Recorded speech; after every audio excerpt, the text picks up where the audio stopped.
Okay, so the next thing we are going to see, and it's a nice fact which makes convex functions very interesting, is that convex functions enjoy this nice property that if f is a convex function,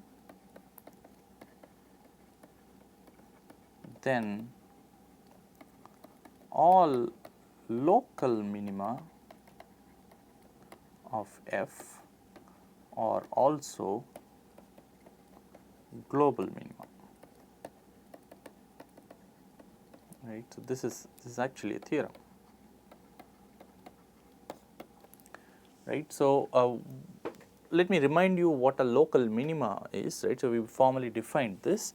You might have functions like this, and we called this point as a local minima, right. So, this is a local minima. Well, this is also a local minima, but also happens to be a global minima. Maybe here is another local minima, right. So, maybe this is x1, this is x2. In general, let us call in this particular case we are going to call x1 as a local minima. Why is it a local minima, right. So, minima.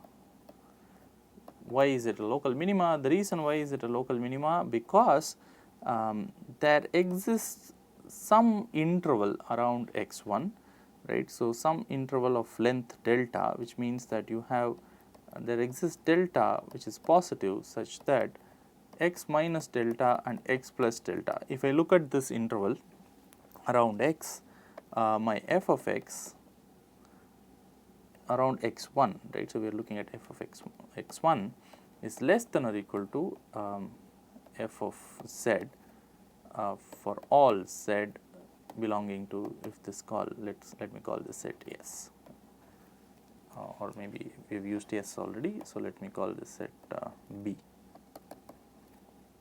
right. So, to indicate that it is some sense of a ball, right. A ball in one dimension is just an interval. So, what are we saying? So, we are saying geometrically that if there exists some interval around x1, right. So, where if I look at the values of the function around in that interval, x1 is the smallest. Now, in general, this is for higher dimension, this would mean that there exists some delta, again greater than 0, such that for all z which is within the z delta radius ball around x, right. So, for all z such that the norm of x1 minus z is less than or equal to delta, right. So, we have that f of x1 is less than or equal to f of z, right. So, in 2 dimension, if you have a 2-dimensional function, right. So, and maybe this is a function which is like this.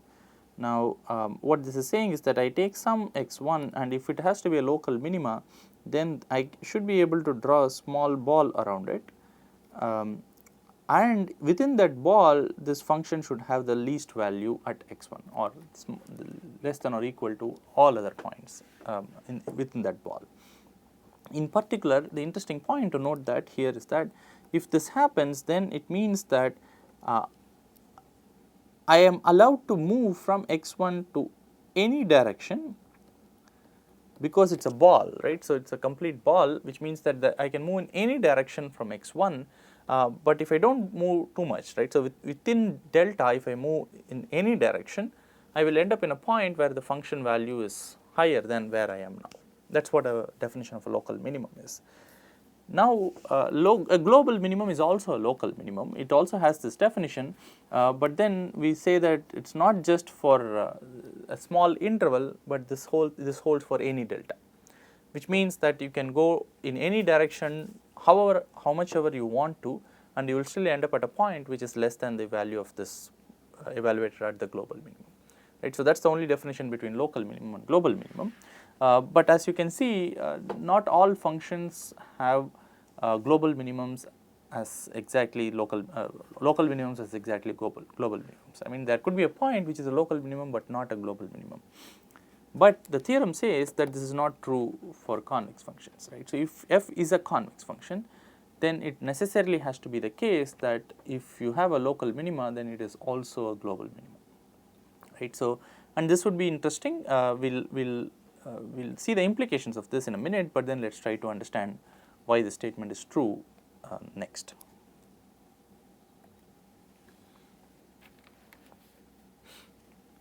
Okay, so let's try to prove this fact, right? So proof.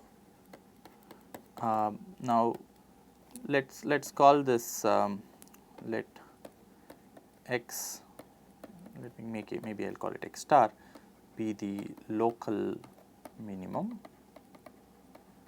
and z be the global minimum.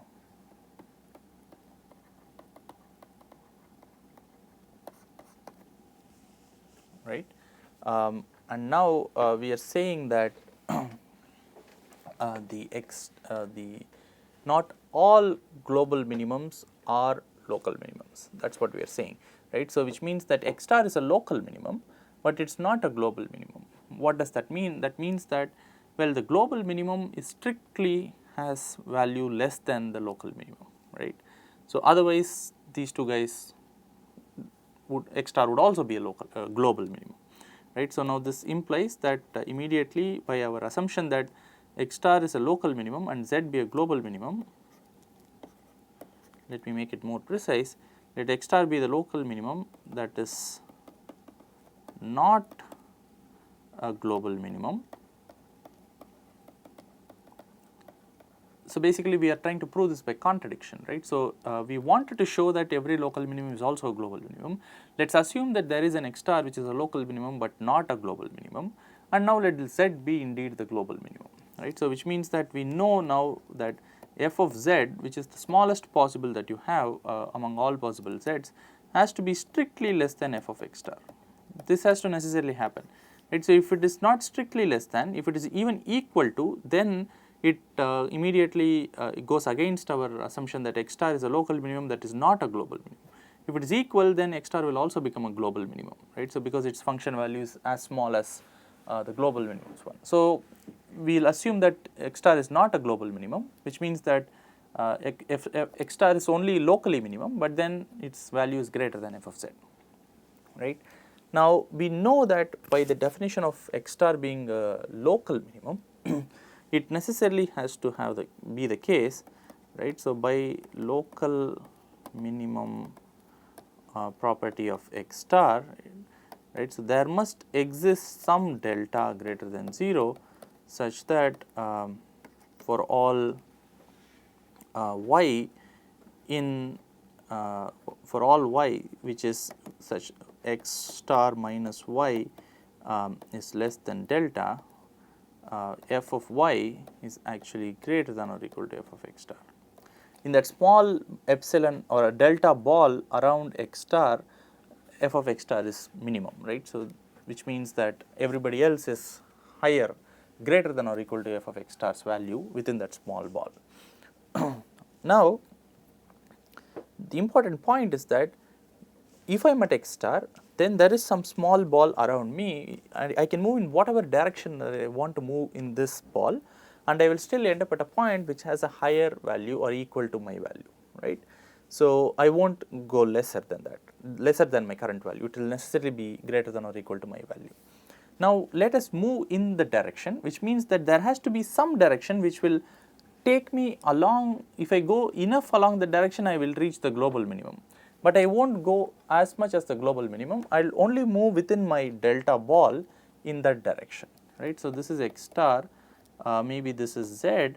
I know that there is this ball around x star where x star is value is smaller than anybody else in this, or less than or equal to anybody else in this ball. Now let's say we move in this direction, right? So we move in this direction. Okay. Now if what do I mean by moving in this direction? Well, I can move this point such that I get a point which is some lambda times x star plus 1 minus lambda times z, right? So as I move lambda, as I change lambda, I can move from x star to z, from x star till z. But let me not go till z, I will only pick a lambda. There should exist a lambda, right? So which implies there must exist a lambda greater than 0 such that the function value at this new point is greater than or equal to f of x star, right. So, this has to happen, right. So, because I know that at x star is local minimum, this has to necessarily happen, right. In other words, let me write this the other way, so that it will become easier. So, this is less than or equal to f of lambda x star plus 1 minus lambda z. This has to necessarily happen. Why? Because I know x star is locally minimum, which means that there should be some amount that I can move in the direction towards z, so that I can only increase the value, right. This should happen. Now, what do we know about the function? The function is a convex function, right. Because it is a convex function, we can do something now. We did the first step because of local minimum property of x star.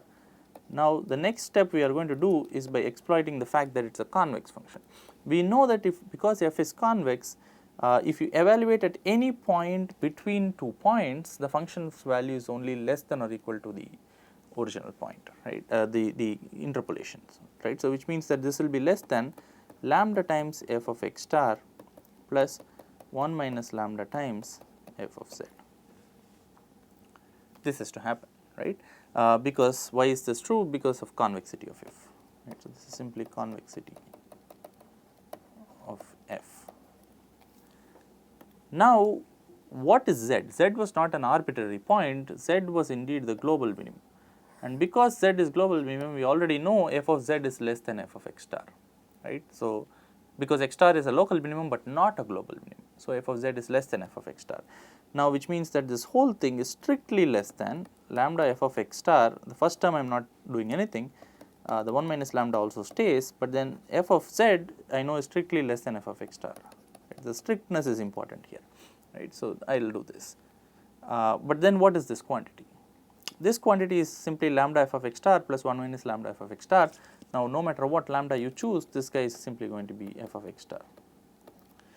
Now, what have we proved? We have just shown that you started with f of x star, and then we are showing that f of x star is strictly less than f of x star, but that is absurd, right. So, this implies contradiction, right. This cannot happen. F of x star cannot be less than f of x star, which means that somewhere some assumption that we did must have been wrong, and if you trace back, the only assumption that we did was x star be a local minimum, which is not a global minimum, then necessarily that should have been wrong, right. So, which means that every local minimum is also a global minimum, right. So, now the implication is that every local minima